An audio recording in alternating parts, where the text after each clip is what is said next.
বর্তমান সময়ে তরুণ তরুণীদের একটা ফ্যাসিনেশন আছে। দেখা যাচ্ছে যে তারা অনেক সময় পালিয়ে বিয়ে করতে চায়, কিন্তু পালিয়ে বিয়ে করতে চাইলে তাদের অবশ্যই সতর্ক হতে হবে যে তাদের এগেনস্টে একটা অপহরণ মামলা অথবা একটি রেপ মামলা হতে পারে।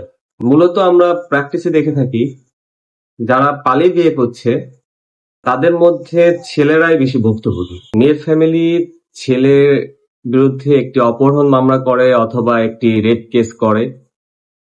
এক্ষেত্রে ছেলে এবং মেয়ে উভয়কেই কিছু বিষয় সতর্কতা অবলম্বন করা উচিত, যে তারা প্রাপ্তবয়স্ক প্রাপ্তবয়স্ক না হলে পালিয়ে বিয়ে করা একদমই উচিত নয়। যখন একটি ছেলে ও মেয়ে পালিয়ে বিয়ে করে তখন ছেলেকেই বেশি সতর্কতা অবলম্বন করা উচিত।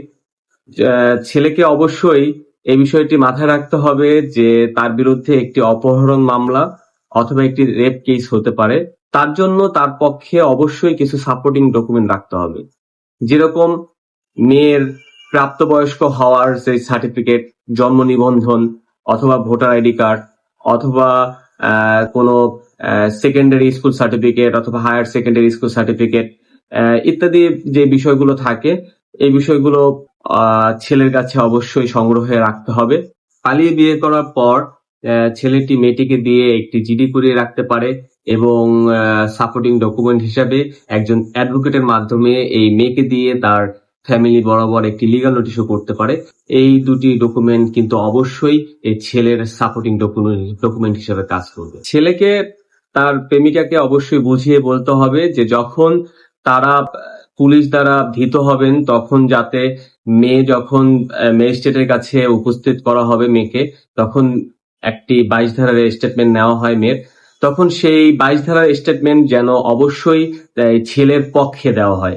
এবং আরো যে বিষয়টি মাথায় রাখতে হবে, যে তারা যখন পালিয়ে বিয়ে করবে তখন তাদের যে ম্যারেজ সার্টিফিকেট আছে এবং কোর্টে গিয়ে অ্যাডভোকেটের মাধ্যমে যে অ্যাফিডেভিট করবে, দুটোই যাতে উভয়ের কাছে থাকে সেই বিষয়টি তাদেরকে অবশ্যই লক্ষ্য রাখতে হবে। মেয়েরও একটি বিষয় অবশ্যই খেয়াল রাখতে হবে, যে আবেগে তাড়নায় পড়ে যাতে কাবিন নামায় যে তার দেনমোহরের টাকাটি আছে সেটি যেন 1 টাকা অথবা 10 টাকায় না করে ফেলে। অবশ্যই রিজনেবল একটি অ্যামাউন্ট যাতে ধার্য করে সেই বিষয়টি তাকে অবশ্যই খেয়াল রাখতে হবে।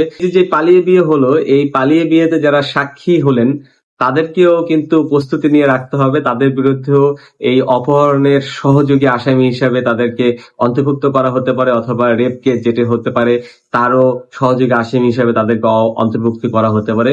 তো তাদেরকেও এই সব ডকুমেন্ট গুলো তাদের নিজেদের কাছে যাতে থাকে সেই বিষয়টি তাদের রাখতে হবে। এবং তারা যে এই মেয়ে এবং ছেলে উভয়ের কনসেন্ট নিয়েই তারা এই বিবাহে সাক্ষী হয়েছেন সেই বিষয়টি তাদেরকে অবশ্যই সেই রিলেটেড ডকুমেন্ট তাদের রাখতে হবে। পালিয়ে বিয়ে করার ক্ষেত্রে আমার সাজেশন এইগুলোই, কিন্তু পালিয়ে বিয়ে করা উচিত নয়, কারণ একজন অভিভাবক তার সন্তানের প্রতি অনেক কিছু আশা করে এবং তারা তাকে যখন বড় করে তখন যখন তার সম্মতি না নিয়ে যখন একজন সন্তান আরেকজনকে বিয়ে করে তখন কিন্তু এই যে দুটো পরিবার তারা কিন্তু দেখা যাচ্ছে যে অনেক সময় ভুক্তভোগী হয়। এবং সবচেয়ে বড় যে বিষয়টি সেটি হচ্ছে পালিয়ে যখন বিয়ে করা হয় তখন হয়তো ওই সময় একটি আবেগ কাজ করে, কিন্তু পরবর্তীতে যখন বাস্তবতার সম্মুখীন হয় তখন দেখা যাচ্ছে যে অনেক সময় মেয়ে তার মতামত ঘুরিয়ে ফেলে, তার যেই পালিয়ে বিয়ে করার ডিসিশন সে বিষয়টি তখন তার পরিবারের কাছে যখন সে আবার ব্যাক করে তখন তার এই ডিসিশন কিন্তু অনেক সময় চেঞ্জ হয়ে যায়।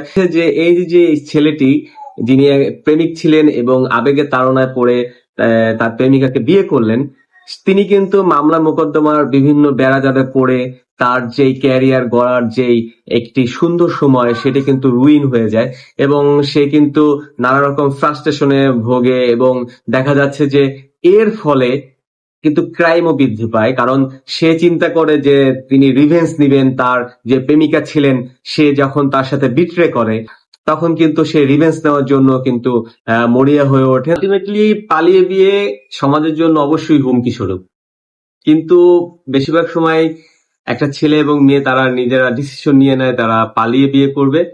তো পালিয়ে বিয়ে করতে চাইলে তারা অবশ্যই আমি যে বিষয়গুলো আলোচনা করলাম সে বিষয়গুলোর দিকে খেয়াল রাখবে এবং তারা সেগুলো ফলো করলে তারা উপকৃত হবে।